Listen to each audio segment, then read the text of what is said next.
자, 도시가스 설비 보겠습니다. 자, 먼저 도시가스의 원료가 나오고 있습니다. 그죠? 그래서 지금 보시면 나프타 처음부터 나오고 있는데, 자, 이 옆에 보시면 우리가 도시가스의 원료가 고체, 액체, 기체 연료 이렇게 나오고 있습니다. 그래서 실제로 이제 도시가스의 원료로 적당하지 않은 것은 이런 문제가 있습니다. 그래서 이 종류 정도는 좀 기억하고 계셔야 된다. 우리가 기본적으로 LNG, 그죠? LNG 주성분인 메탄을 우리 도시가스 주원료로 이렇게 얘기를 하고 있는데, 그 외에도 여러 가지 원료들이 들어가고 있습니다. 그래서 원료로 부적당한 거 이라면은 전혀 들어갈 수 없는 것, 이제 그런 형태로 이제 문제가 출제가 될 수 있다는 거 이렇게 보시면 되겠고요. 그 다음에 보시면 이제 포날값 이렇게 되어 있는데 PONA입니다. 그죠? 그래서 각각의 탄화수소 지금 어떤 계열 이런 것들은 이제 어디에 속해 있냐 이런 내용인데, 여기서 이제 좀 기억하실 것은 뭐냐면 우리가 파라핀계 탄화수소 이렇게 나오고 있습니다. 그래서 요거는 탄소 1개에서 탄소 4개까지 요게 이제 파라핀계 탄화수소에 포함된다. 그래서 우리가 메탄의 특징 설명으로 틀린 걸 찾아라 이런 식의 문제가 나왔을 때 메탄 같은 경우는 파라핀계 탄화수소에 속한다. 요렇게 간단하게 일단 요건 다 외운다기보다 일단 파라핀계 탄화수소는 우리가 많은 것이 좋다 이렇게 되어 있죠. 그래서 이제 탄소 1개부터 4개까지를 우리가 파라핀계 탄화수소다 이렇게 보시면 되겠습니다. 그 다음 내용은 쭉 한번 읽어보시면 될 것 같습니다. 각각의 원료에 대해서 설명을 하고 있습니다.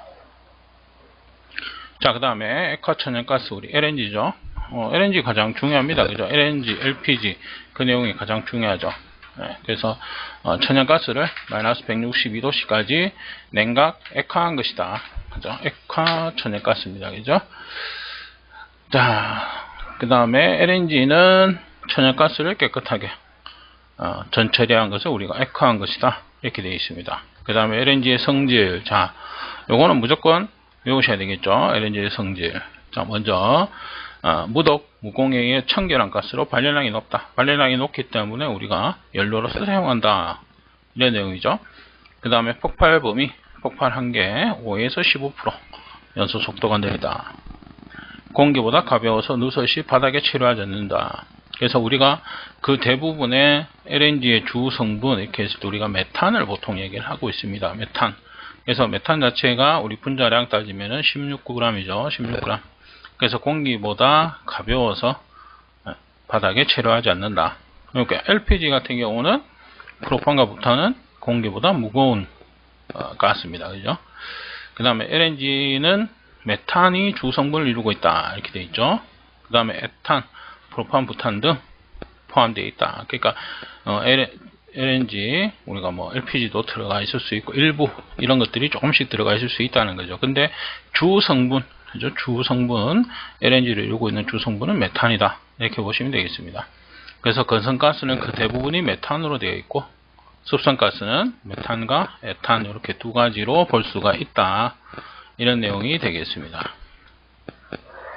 그 다음에 정유가스 설명 보시고, 그 다음에 지금 보시는 것처럼 도시가스의 원료로서 적당하지 않은 것은 이렇게 나와 있죠. 그래서 일부 LPG도 들어가 있습니다. 그죠?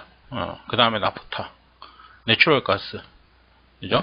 근데 아세틸렌 같은 경우는 우리가 폭발성이 아주 강한 가스입니다. 그죠? 그래서 도시가스로는 사용할 수 없다. 이렇게 되어 있겠죠. 그래서 이제 틀린 것은 4번이다. 그래서 도시가스 원료에 관한 문제는 딱 요거 하나입니다. 요거 하나이기 때문에 기출문제 중에서는 요거 하나 정도 있기 때문에 이렇게 받으시면 되겠습니다. 그 다음에 이제 도시가스 제조. 자, 가스의 제조 공정. 지금 가스 제조 공정 여러 가지가 나오고 있습니다. 그래서 열분해 공정, 그 다음에 접촉분해 공정, 부분연소 공정, 수소화 분해 공정, 대체 천연가스 공정 이렇게 나와 있는데, 여기에 대한 설명들이 이제 나옵니다. 그래서 각각 요 특징들에 대해서 여러분들이 알아두셔야 된다. 자, 그 다음에 SNG는 뭐다 정도만 기억하시면 되죠. 대체 천연가스 또는 합성 천연가스를 우리가 SNG라고 한다. 그 다음에 CNG, 압축 천연가스다. 이렇게 되어 있죠. 그래서 요거는 용어의 뜻 정도만 조금 기억해 두시면 될 것 같습니다. 자, 그 다음에 송이법에 의한 분류 있고요. 가열 방식에 따라서 분류가 나오고 있습니다. 그 다음에 가스 제조 방식. 자, 이 부분은 꼭 체크를 해두고 기억하셔야 된다. 요거는 하나하나가 다 문제가 나오는 부분입니다. 자, 먼저 열분해 프로세스가 되겠습니다. 자, 요거는 나프타, 그죠? 중유나 원유 등 분자량이 큰 탄화수소 원료를 고온으로 분해해서 고열량으로 제조하는 방식이다, 이렇게 되어 있습니다. 그래서 문제 자체도 보면 원유나 나프타 등의 분자량이 큰 탄화수소 원료를 제조하는 방식, 어떤 방식이냐 이러면 열분해 방식, 이렇게 이제 문제가 나올 겁니다. 그래서 열분해라는 것 자체, 열분해 프로세스 또는 열분해 방식이 되겠죠. 이 방식은 나프타, 원유와 같은 분자량이 큰 탄화수소를 원료로 사용한다. 이 내용을 좀 기억해 두시면 됩니다. 그죠? 그 다음에 접촉분해 프로세스. 자, 요거는 만약에 수증기 계질 이렇게 나와버리면 문제는 되게 쉬워요. 근데 이 수증기라는 용어는 안 나옵니다. 왜냐하면 이 방식의 해설을 쭉 보게 되면 수증기와 반응한다, 이런 내용이거든요. 그래서 수증기가 나와버리면 바로 알 수가 있겠죠. 그래서 보통 접촉분해 공정 이렇게 보기가 나옵니다. 그래서 접촉분해 공정은 요게 촉매입니다. 촉매. 자, 촉매를 이용한다.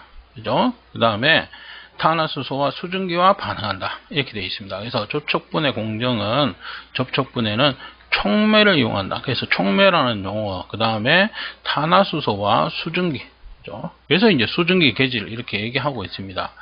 그렇지만 수증기 계질이라면은 바로 알 수 있으니까 수증기 계질로 잘 안 나오고 접촉분해로 나온다는 거, 이렇게 기억해 두시면 되겠습니다.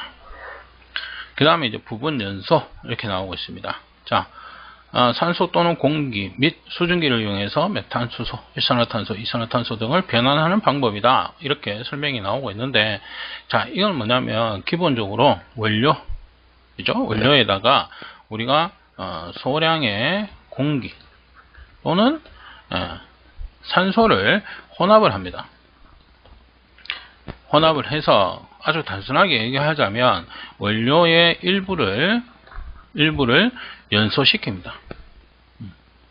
연소시켜서 그 열을 우리가 열원으로 이용한다, 이런 내용입니다. 그래서 연소시킨다는 내용, 그죠? 그래서 일부 연소시켜서 그 열을 열원으로 이용한다. 그게 이제 부분 연소 프로세스가 되겠습니다. 그래서 용어 그대로죠. 연소시킨다, 이 내용입니다. 그죠? 자, 그 다음에 보시면 수소화 분해 프로세스가 되겠습니다.